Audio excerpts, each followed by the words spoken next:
सादर वंदे मित्रों, मैं सवय सिंह एक बार पुनः एनवीरा एजुकेशन यूट्यूब चैनल के माध्यम से आपका हार्दिक स्वागत करता हूं। साथियों, हमने पिछले वीडियो के अंदर जो साम्राज्य पढ़ा था उसका नाम था वर्धन वंश। आज हम वर्धन वंश पार्ट 2 के बारे में बात करने वाले हैं।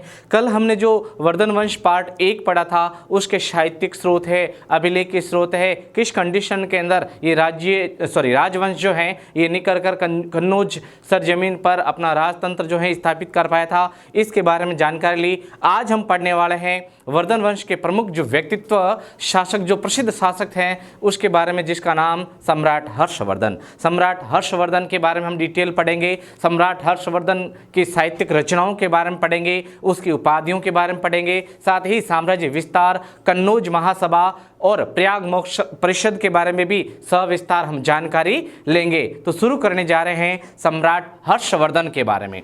सम्राट हर्षवर्धन जो हैं, अगर बात करें इनके कार्यकाल की, तो सम्राट हर्षवर्धन का जो कार्यकाल देखने को मिलता है यह मिलता है 606 ईस्वी से लगाकर 647 ईस्वी। 647 ईस्वी तक इन्होंने शासन किया। अगर बात करें सम्राट हर्षवर्धन जो हैं, इनके पिता का नाम क्या देखने को मिलता है, तो पिता का नाम देखने को मिलता है प्रभाकर वर्धन। प्रभाकर वर्धन इनके पिता का नाम। स्वाभाविक सी बात, कल हमने इसके बारे में ऐतिहासिक जानकारी ले ली। बात करें सम्राट हर्षवर्धन की माता का नाम, तो माता का नाम यशोमती बताया जाता है। यशोमती जो है ये माता का नाम हमें देखने को मिलता है। बात करें अगर सम्राट हर्षवर्धन के राज्यारोहण की, तो सम्राट हर्षवर्धन का राज्यारोहण कब हुआ था? राज्यारोहण जो है इसके अवसर पर इन्होंने कौन सी नई गतिविधि का सूत्रपात किया था, ऐसे सवाल अक्सर पूछे जाते हैं। तो सम्राट हर्षवर्धन का जो राज्यारोहण है यह 606 ईस्वी में इनका राज्यारोहण हुआ था, और राज्यारोहण के अवसर पर सम्राट हर्षवर्धन ने हर्ष संवत प्रचलित किया। सम्राट हर्षवर्धन ने अपने राज्यारोहण पर जो संवत प्रतिपादित किया, चलाया है, उसे हर्ष संवत के नाम से जाना जाता है। अगर पूछ ले कि सम्राट हर्षवर्धन की राजधानी क्या रही है, तो सम्राट हर्षवर्धन की प्रारंभिक राजधानी बताई जाती है थानेश्वर, जो वर्तमान हरियाणा में पड़ता है, और बाद में इन्होंने जो राजधानी स्थापित की है इसे कन्नौज के नाम से जाना जाता है। किसके नाम से? कन्नौज के नाम से जाना जाता है। अब हम बात करते हैं कि ये जो सम्राट हर्षवर्धन पढ़ा है हमने, अगर इनके अन्य नाम पूछ ले, इन्हें किस नाम से जाना जाता है, तो सम्राट हर्षवर्धन को शीलादित्य के नाम से भी जाना जाता है। शीलादित्य भी इनका एक नाम हमें देखने को मिलता है।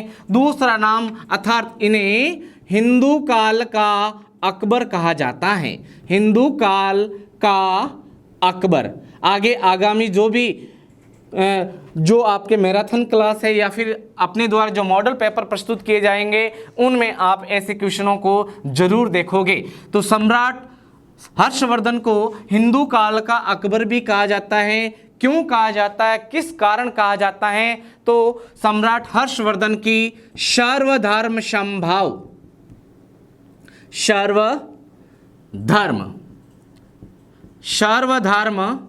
समभाव की जो नीति है, इसके कारण इन्हें हिंदू काल का अकबर कहा जाता है। बात करें सम्राट हर्षवर्धन के राज्यारोहण के बाद में जो ऐतिहासिक गतिविधि देखने को मिलती हैं, तो सर्वप्रथम सम्राट हर्षवर्धन ने राजा बनने के बाद में अपनी बहन को ढूंढा।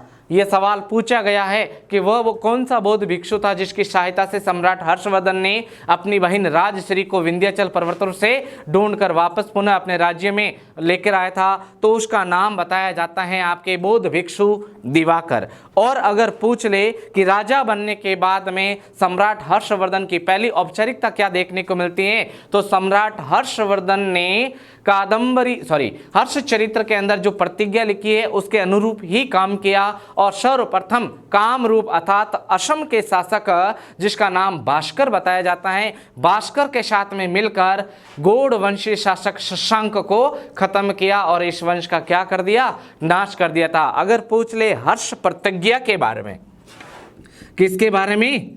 हर्ष प्रतिज्ञा। तो हर्ष प्रतिज्ञा हमें देखने को मिलता है हर्ष चरित्र में, और हर्ष चरित्र का रचनाकार नाम बाणभट्ट। क्या नाम से जाना जाता है? रचनाकार बाणभट्ट के नाम से इन्हें जाना जाता है, जिसमें हर्ष की प्रतिज्ञा इन्होंने लिखी है। हर्ष प्रतिज्ञा के अनुसार इन्होंने कहा, सम्राट हर्षवर्धन ने प्रतिज्ञा ली कि जब तक मैं इस पृथ्वी से गौड़ वंश को शून्य नहीं कर दूंगा, समाप्त नहीं कर दूंगा, नाश नहीं कर दूंगा, तब तक मैं एक पतंगे की भांति अपने आप को आग में जलाकर नष्ट कर दूंगा। ये हर्ष की प्रतिज्ञा बताई जाती है। आगे बढ़ते हैं, बात कर लेते हैं सम्राट हर्षवर्धन की उपाधियों के बारे में। सम्राट हर्षवर्धन की जो उपाधियां हमें देखने को मिलती हैं, तो पहली उपाधि इनकी बताई जाती है परम भट्टारक। पहली उपाधि परम भट्टारक बताई जाती है। दूसरी उपाधि महाराजा धीराज। महाराजा धीराज, महाराजा धीराज इनकी दूसरी उपाधि। तीसरी उपाधि बताई जाती है शकलोत रायेश्वर। शकलोत रायेश्वर, शकलोत रायेश्वर का अर्थ होता है उत्तर भारत का स्वामी होने के कारण, उत्तर क्षेत्र को जीतने के कारण इन्हें शकलोत रायेश्वर के नाम से जाना जाता है। अगली जो इनकी उपाधि है, इन्हें एकाधिकार के नाम से भी जाना जाता है। इन्हें एकाधिकार कहते हैं। इन्हें चक्रवर्ती के नाम से भी जाना जाता है। चक्रवर्ती के नाम से भी इन्हें जाना जाता है। चक्रवर्ती सम्राट भी इन्हें बताया जाता है। और इनकी एक और उपाधि, इन्हें सार्वभौम भी कहा जाता था। सार्वभौम अर्थात संपूर्ण भारत भूमि का जो राजा, सार्वभौम। और इसके साथ में एक और उपाधि परमेश्वर। परमेश्वर भी सम्राट हर्षवर्धन की उपाधियां बताई जाती। पहली उपाधि परम भट्टारक, दूसरी महाराजा धीराज, तीसरी शकलोत रायेश्वर, चौथी एकाधिकार, पांचवी परमेश्वर, छठी सार्वभौम और अंतिम चक्रवर्ती सम्राट के नाम से इनकी उपाधियां जानी जाती हैं। अब हम बात करें कि सम्राट हर्षवर्धन जो हैं, इनका साम्राज्य विस्तार कहाँ से कहाँ तक बताया जाता है। तो साम्राज्य विस्तार हमें जो देखने को मिलता है सम्राट हर्षवर्धन का, वह क्षेत्र बताए जाते हैं जिनमें सर्वप्रथम नाम आता है कश्मीर का। कश्मीर के बाद में नाम आता है नेपाल का। किसका? नेपाल का। नेपाल के बाद में वल्लभी। वल्लभी के बाद में जो क्षेत्र इन्होंने जीता है उसे किस नाम से जाना जाता? नाम उड़ीसा। उड़ीसा के अलावा किस क्षेत्र को अपने साम्राज्य में मिलाया? तो नाम आता है मालव गणराज्य। मालव के साथ में एक और क्षेत्र को जीता इन्होंने, जिसे सिंध प्रदेश के नाम से जाना जाता है। इनका साम्राज्य विस्तार बताया जाता है। साम्राज्य विस्तार इन्होंने कर दिया। तो अगर बात करें सम्राट हर्षवर्धन की, जो इम्पोर्टेंट बात बताई जाती है वो ये बताई जाती है कि सम्राट हर्षवर्धन द्वारा, सम्राट हर्ष द्वारा तुषारशैल, तुषारशैल, तुषारशैल किसे कहा जाता है? अर्थात बर्फीले पहाड़ों को तुषारशैल कहा जाता है। बर्फीले पहाड़ों को, बर्फीले पहाड़ों को तुषारशैल कहा जाता है। तो सम्राट हर्ष द्वारा तुषारशैल जो हैं क्षेत्रों से कर संग्रहण, कर का मतलब होता है भू राजस्व या फिर निश्चित जो कर लगाया गया था बर्फीले पहाड़ों के अंदर, कर संग्रहण का वर्णन मिलता है। सम्राट हर्षवर्धन ने बर्फीले क्षेत्रों के अंदर भी कर संग्रहण किया है। बर्फीले क्षेत्रों में रहने वाले लोगों से भी इन्होंने कर जो है, भू राजस्व जो है, इन्होंने उगाया है, लिया है। अब हम बात करते हैं कि सम्राट हर्षवर्धन जो हैं, इनके नाम प्रसिद्ध कोई युद्ध हमें देखने को मिलता है। तो युद्ध जो बताया जाता है सम्राट हर्षवर्धन का प्रसिद्ध जो युद्ध देखने को मिलता है, इसे नर्मदा का युद्ध कहा जाता है। नर्मदा का युद्ध। नर्मदा का युद्ध कब हुआ? तो नर्मदा युद्ध का समय बताया जाता 634 ईस्वी। और अगर पूछ ले यह युद्ध किन किन के बीच में हुआ, तो यह जो युद्ध हुआ है ये सम्राट हर्षवर्धन वसेस पुलकेशिन द्वितीय, सम्राट हर्षवर्धन और पुलकेशिन द्वितीय के मध्य यह युद्ध हमें पढ़ने को मिलता है। सम्राट हर्षवर्धन का जो युद्ध हमें है यह किस अभिलेख से जानने को मिलता है, तो अभिलेख का नाम आता है ऐहोल अभिलेख। ऐहोल अभिलेख जो है में वर्णित है यह युद्ध। अगर पूछ ले इस युद्ध के अंदर विक्ट्री किसको प्राप्त हुई थी, विजय जो हुआ है उसे पुलकेशिन द्वितीय के नाम से जाना जाता है। पुलकेशिन द्वितीय किस वंश का बताया जाता है, तो ये चालुक्य नरेश था। चालुक्य जो राजा हैं इन्हें सोलंकी राजपूत के नाम से भी जाना जाता है। तो पुलकेशिन द्वितीय की डिटेल हमने पढ़ ली है, युद्ध पढ़ लिया है, सम्राट हर्षवर्धन का ऐतिहासिक युद्ध। अब हम बात कर लेते हैं सम्राट हर्षवर्धन जो हैं इनका दरबारी कवि कौन रहा था। दरबारी कवि, जो दरबारी कवि देखने को मिलता है, कवि जो बताया जाता है, जो दरबार की शोभा बताया जाता है सम्राट हर्षवर्धन की, तो उसका नाम बताया जाता है बाण भट्ट। क्या नाम? बाण भट्ट के नाम से इन्हें जाना जाता है। और बाण भट्ट की अगर रचनाएं हम देखें, रचनाएं कौन कौन सी लिखी थी बाण भट्ट ने, तो नंबर 1 कादंबरी। कादंबरी इनकी पहली रचना। दूसरी रचना बताई जाती है हर्षचरित्र। हर्षचरित्र इनकी दूसरी रचना। तीसरी प्रसिद्ध जो रचना देखने को मिलती है बाण भट्ट की, उसका नाम है चंडी शतक। चंडी शतक। और अन्य चौथी जो रचना हमें देखने को मिलती है वह है आपके पार्वती प्रणय। पार्वती प्रणय।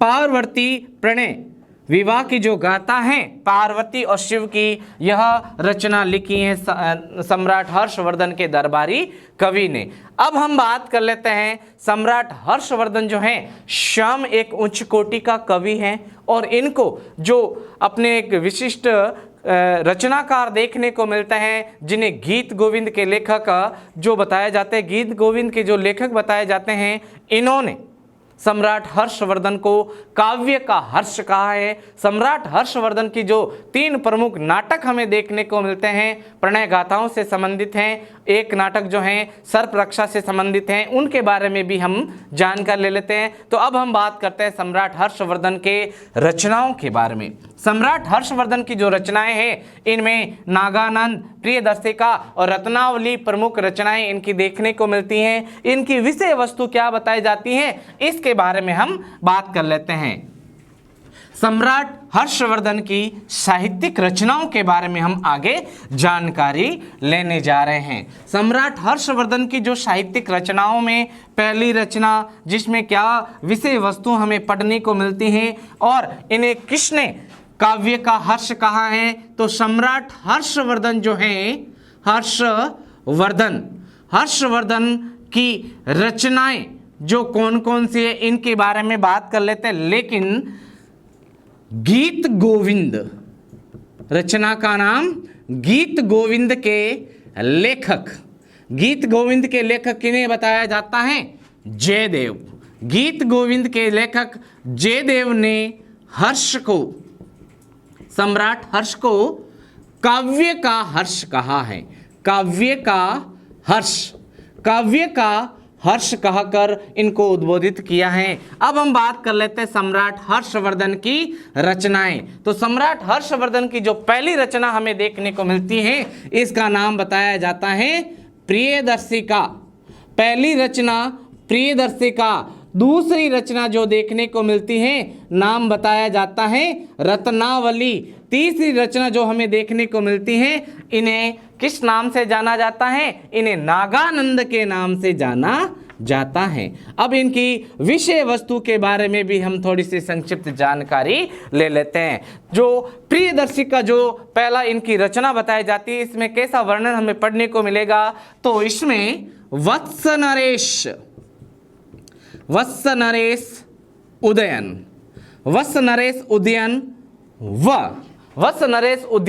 व अंग राजकुमारी, अंग देश की राजकुमारी, अंग की राजकुमारी, अंग की राजकुमारी प्रियदर्शिका, प्रियदर्शिका जो है इनकी प्रेम गाथा जो है इसका वर्णन हमें किसमें, प्रियदर्शिका में पढ़ने को मिलता है। अगर पूछ ले अंग महाजनपद की राजधानी क्या बताई जाती है, तो अंग महाजनपद की राजधानी चंपा बताई जाती है। महाभारत काल में अंग का जो प्रमुख शासक हुआ उसे राजकुमार कर्ण या फिर जो दुर्योधन के मित्र बताए जाते हैं अंगराज कर्ण के नाम से भी जाना जाता है। बात कर लेते हैं रत्नावली। रत्नावली जो है इसमें भी वत्स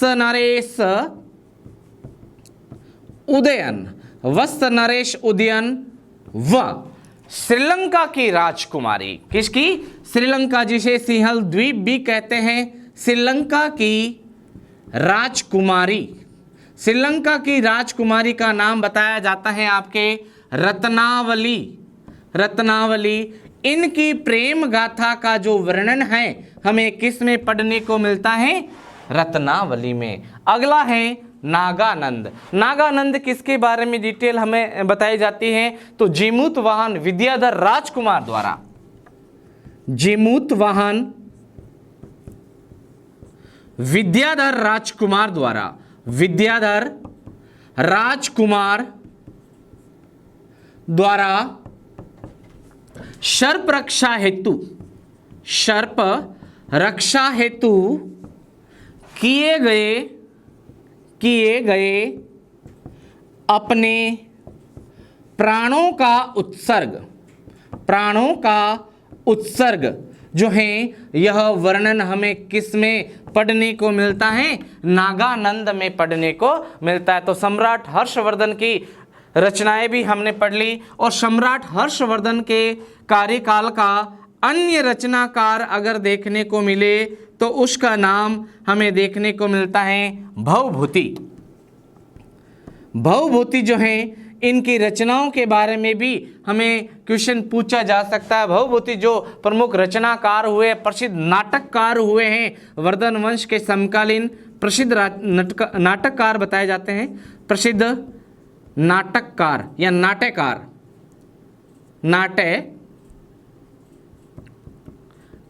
प्रसिद्ध नाटककार बताए जाते हैं। इनकी रचनाओं की अगर बात करें, रचनाएं कौन कौन सी लिखी हैं भवभूति ने, तो इनकी प्रमुख रचनाएं नंबर 1 मालती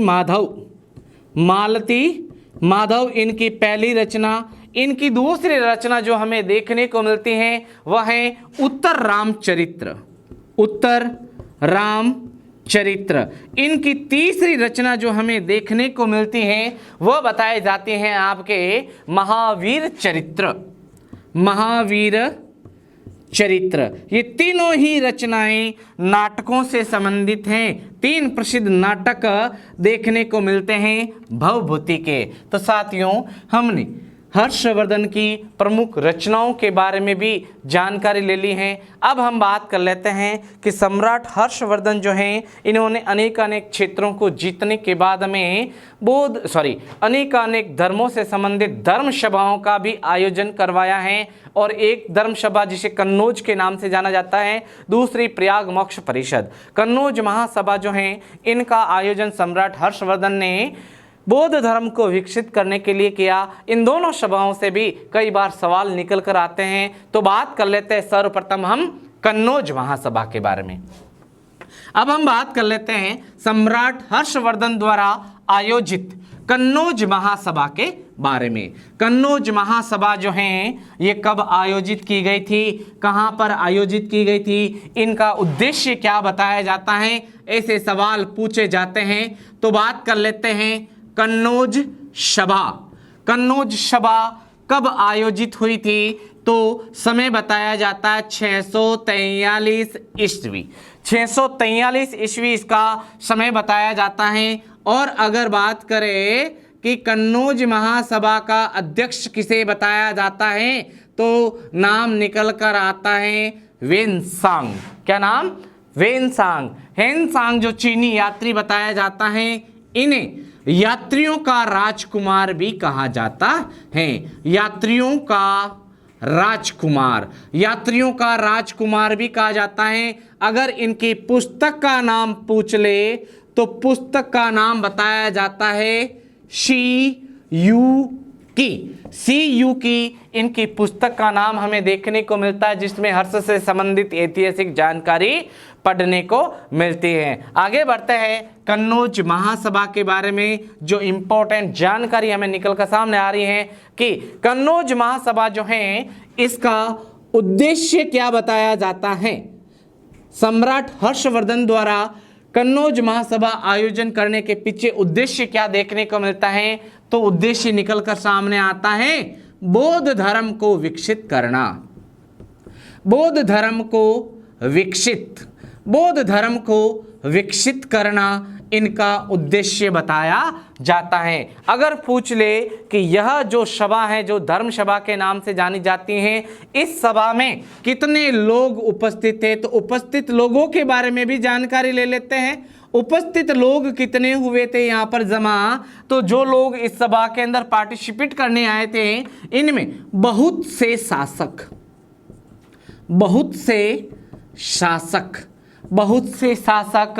लगभग 3000 मॉन्क कहा जाता है भिक्षुओं को, और 3000 ब्राह्मणों ने भी पार्टिसिपेट किया। साथ ही 1000 नालंदा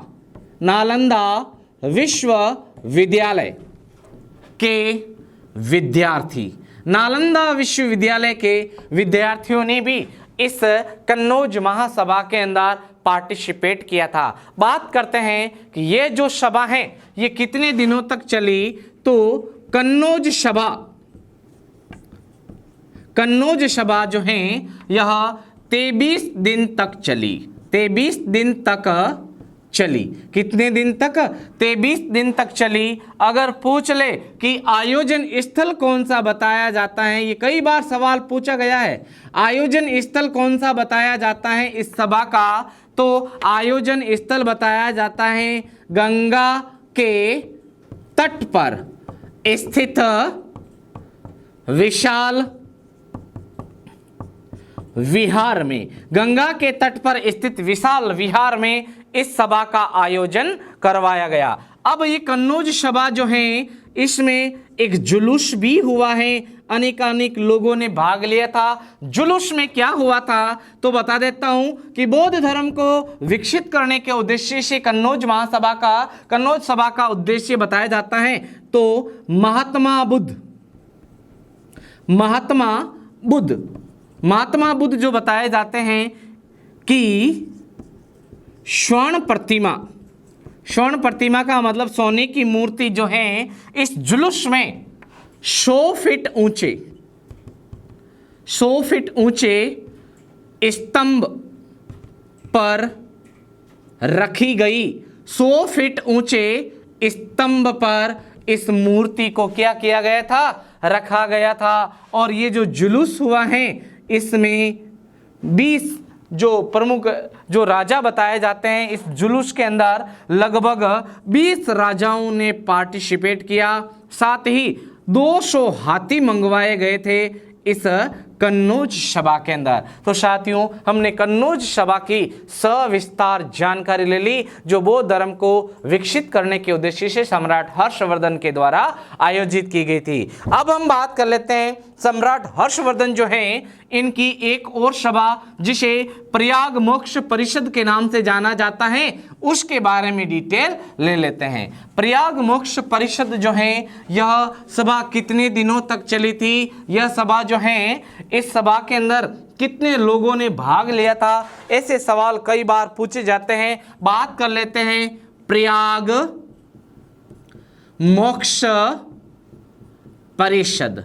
प्रयाग मोक्ष परिषद के बारे में हम बात कर लेते हैं। तो प्रयाग मोक्ष परिषद जो है यह सभा जो है यह 643 ईस्वी में आयोजित 643 ईस्वी में आयोजित की गई थी प्रयाग मोक्ष परिषद। और इस सभा को आयोजित करने के पीछे सम्राट हर्षवर्धन का जो उद्देश्य बताया जाता है वो धर्म से संबंधित शास्त्रार्थ को लेकर, वाद विवाद को लेकर यह सभा का आयोजन किया गया था। अब बात करते हैं कि सम्राट हर्षवर्धन जो हैं, इन्होंने जो प्रयाग मोक्ष परिषद आयोजित की गई थी, यह सभा जो है सम्राट हर्ष द्वारा हर 5 वर्ष पश्चात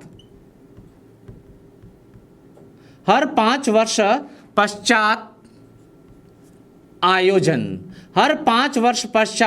आयोजन किया जाता था प्रयाग मोक्ष परिषद का। और 643 ईस्वी के अंदर जो ये आयोजन हुआ है, यह 6वीं सभा बताई जाती है। कितने नंबर की सभा बताई जाती है? प्रयाग मोक्ष परिषद को 6वीं सभा बताई जाती है। बात करते हैं कि यह जो सभा आयोजित की गई थी, इसका आयोजन स्थल कहां पर बताया जाता है? आयोजन स्थल बताया जाता है प्रयाग मोक्ष परिषद का गंगा व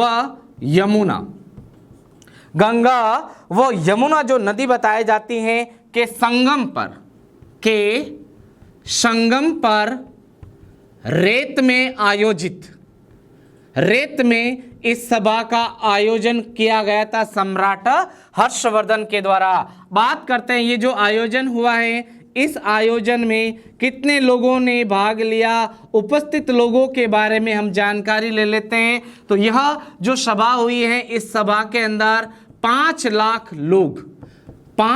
जो लोग हैं वो इस सभा के अंदर एकत्र हुए थे। और 5 लाख लोग जो हैं, इन्होंने अपनी तरफ से इस सभा के अंदर इस सभा को रोचक बनाने के लिए अनेक कृत्य भी बताए गए। और बात करें यह सभा जो है कितने दिनों तक चली, तो प्रयाग सभा जो बताई जाती है यह 75 दिन तक चली, 75 दिन तक चली बताई जाती हैं। अगर बात करें यह जो सभा प्रयाग मोक्ष परिषद सभा बताई जाती हैं, यह सभा जो है, इस सभा की जो इम्पोर्टेंट बात क्या बताई जाती है, तो सम्राट हर्षवर्धन ने अपने 5 वर्षों का, कितने वर्षों का? 5 वर्षों का सिंचित धन जो है इस सभा में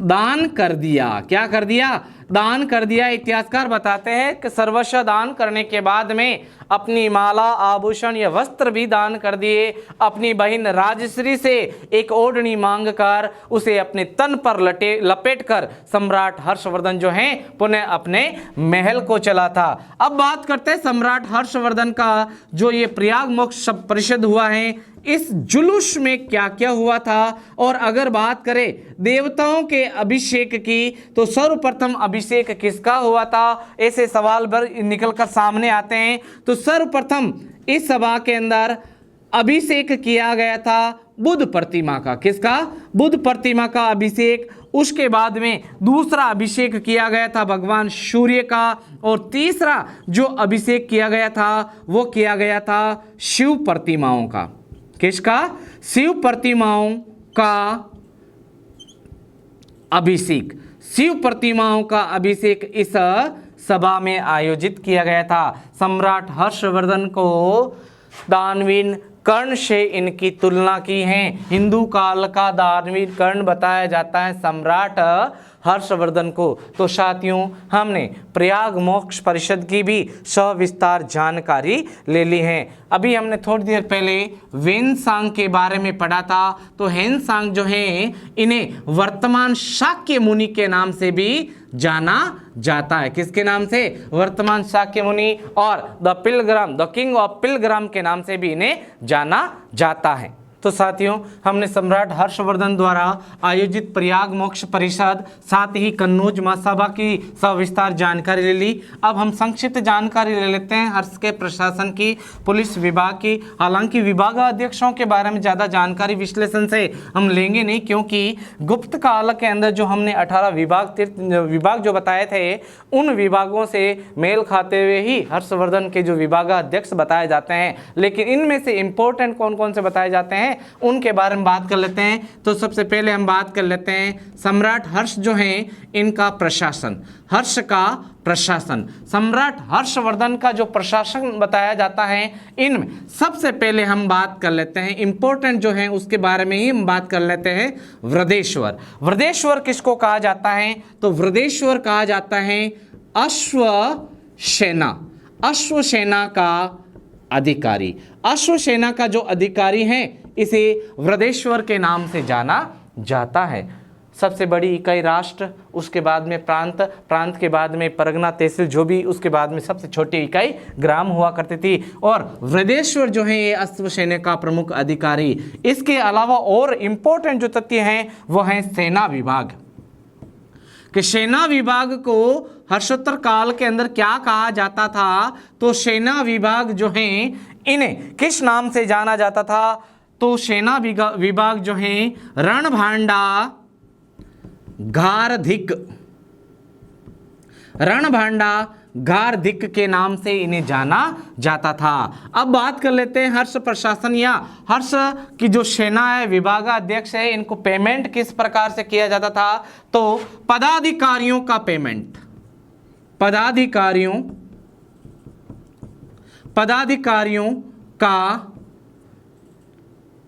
को वेतन, पदाधिकारी जो बताए जाते हैं इनको जो वेतन दिया जाता था वो दिया जाता था भूमिखंड, भूमि का टुकड़ा, भूमि के भाग दिए जाते थे उनको वेतन के तौर पर। अगर बात करें सम्राट हर्षवर्धन जो हैं इनके समकालीन पुलिस प्रशासन के बारे में बात करें, पुलिस प्रशासन जो हैं इनमें कौन कौन से कर्मचारी नियुक्त किए जाते थे? तो नंबर 1 हम पढ़ने वाले हैं दंडिक के बारे में, दूसरा हम पढ़ेंगे दंडपाशिक, तीसरा हम पढ़ेंगे चोरोधरणिक, चोरोधरणिक, और अंत में पुलिस विभाग या पुलिस कर्मचारियों के बारे में भी हम जानकारी लेंगे। पुलिस कर्मचारी जो हैं इनको क्या कहा जाता था इसके बारे में भी जानकारी जरूर लेंगे। तो पुलिस प्रशासन में दंडिक बराबर डंडा रखने वाला, डंडा रखने वाला जो प्रमुख कर्मचारी होता था उसे दंडिक कहा जाता था। दंडपाशिक, दंडपाशिक का अर्थ होता है डंडा व रस्सी रखने वाला, रखने वाला, डंडा व रस्सी रखने वाला दंडपाशिक। और चोरोधरणी का अर्थ होता है चोरों का पता लगाने वाला, चोरों का पता लगाने वाला चोरोधरणी कहलाता है। अब हम बात करते हैं कि पुलिस कर्मचारियों को क्या कहा जाता था हर्षवर्धन के शासन काल में? तो पुलिस अधिकारियों को चाट भाट कहा जाता था। किसके नाम से? चाट भाट के नाम से जाना जाता था। अगर बात करें टैक्स की तो हर्ष के द्वारा जो निर्धारित टैक्स बताया जाता है वो 1/6वां भाग निर्धारित किया गया था, जिसमें अन्न और मई दोनों के रूप में टैक्स लिया जाता था। और बात करें अगर टैक्स की बात करें तो इनमें प्रमुख रूप से जो कर बताए जाते हैं जैसे भूमि है, इसके अलावा बलि, भूमि, ये प्रमुख रूप से कर बताए जाते हैं हर्षवर्धन के समकालीन। तो साथियों आज हमने